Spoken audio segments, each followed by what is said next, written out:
সমাজের মানুষ গান বাজনার প্রতি এতটাই আগ্রহী হয়েছে, এতটাই আকৃষ্ট যে গান বাজনা ছাড়া, অশ্লীল সিনেমা ছাড়া এরা কিছুই বুঝে না। রাত 12টা পর্যন্ত, 1টা পর্যন্ত তারা কি করে কানে ইয়ারফোন লাগিয়ে দেয়, দিয়ে তারা ওই অশ্লীল সিনেমা দেখে, বিভিন্ন ধরনের গান বাজনা শুনে।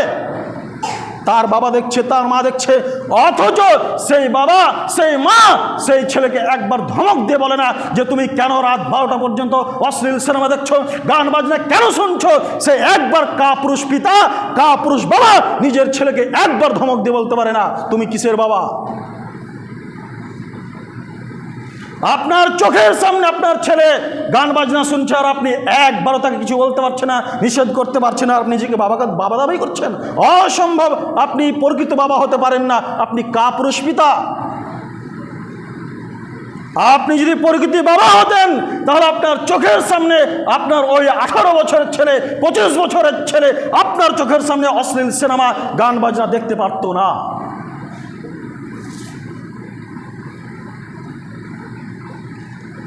মনে রাখবেন, এ ব্যাপারে আরো বলেছে ইবনে আব্বাস রাদিয়াল্লাহু তাআলা থেকে তিনি বলেন, রাসূল সাল্লাল্লাহু আলাইহি ওয়াসাল্লাম বলেছেন, অবশ্যই অবশ্যই আমার উম্মতের মধ্যে কিছু সম্প্রদায় রাত্রি অতিবাহিত করবে, তারা ভোগ বিলাসী হয়ে বিভিন্ন ধরনের আনন্দ প্রমোদে, আর তারা সকাল করবে শুকুর ও বানরের আকৃতিতে।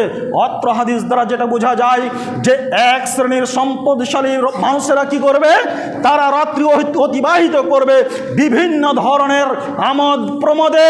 তারা কি করবে, সেই রাত্রি অতিবাহিত করার মাধ্যম হবে মদ, জুয়া, নায়িকা, বাদ্যযন্ত্র, গান বাজনা, এগুলোর মাধ্যম দিয়ে তারা রাত্রি অতিবাহিত করবে অত্যন্ত ভোগ বিলাসী হয়ে, আনন্দ প্রমোদে।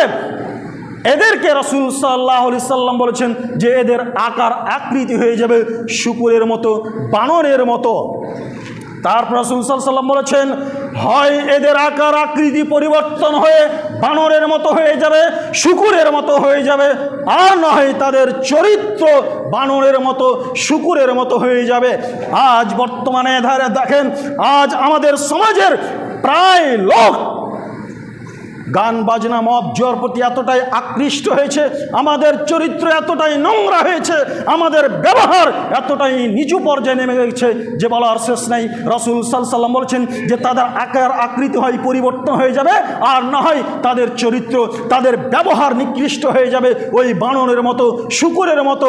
অর্থাৎ তাদের কাছে হালাল হারামের বিবেক বিবেচনা থাকবে না, কোনটা ভালো কোনটা মন্দ তারা কিছুই বুঝবে না, কোনটা ন্যায় কোনটা অন্যায় কিছুই বুঝবে না। বেজাতিদের মেয়েরা, বেজাতিদের স্ত্রীরা যেমন রাস্তা পথে অর্ধনগ্ন পোশাক পরে চলাফেরা করে, তাদের কাছে যেমন জেনা ব্যভিচার একেবারে সাধারণ, তাদের কাছে যেমন জেনা ব্যভিচার একেবারেই সহজ, তেমনি ঠিক এরা ওই বেজাতিদের সঙ্গে মিশে যাবে, যে গিয়ে তাদের স্ত্রী, তাদের মেয়েরা তাদের মতো অর্ধনগ্ন পোশাক পরিধান করবে, তাদের কাছে জেনা ব্যভিচার একেবারেই সহজ হয়ে যাবে। আজ বর্তমান সময় দেখেন, আমাদের সমাজের সমস্ত যুবক যুবতীদের কাছে একেবারে জেনা ব্যভিচার সহজ হয়ে গেছে, ওই বেজাতিদের সঙ্গে যেন আমরা মিশে গেছি। ইহুদি খ্রিস্টানদের মেয়েরা যেমন অর্ধনগ্ন পোশাক পরে রাস্তা পথে চলাচল করে, তাদের কাছে জেনা ব্যভিচার যেমন একেবারেই সহজ, তারা সেগুলোকে পাপ মনে করে না। আজ বর্তমানে আমাদের সমাজের মানুষ সেরকম হয়ে গেছে, ওই বেজাতিদের সঙ্গে, ইহুদি খ্রিস্টানদের সঙ্গে মিশে গেছে। তুমি কেন নেশাদার দ্রব্য পান করবে, তুমি কেন মদ পান করবে, তুমি কেন গান বাজনা শুনবে। গান বাজনা শুনে কারা? ইহুদি খ্রিস্টানেরা। মদ পান করে ইহুদি খ্রিস্টানেরা, মদ পান করবে, গান বাজনা শুনবে ইহুদি খ্রিস্টানরা। তুমি তো একজন মুসলমানের বাচ্চা, মুসলমান, তুমি কখন ইহুদির বাচ্চা হয়ে গেলে, তুমি কখন খ্রিস্টানের বাচ্চা হয়ে গেলে, তুমি কেন গান বাজনা শুনবে, তুমি কেন অশ্লীল সিনেমা দেখবে।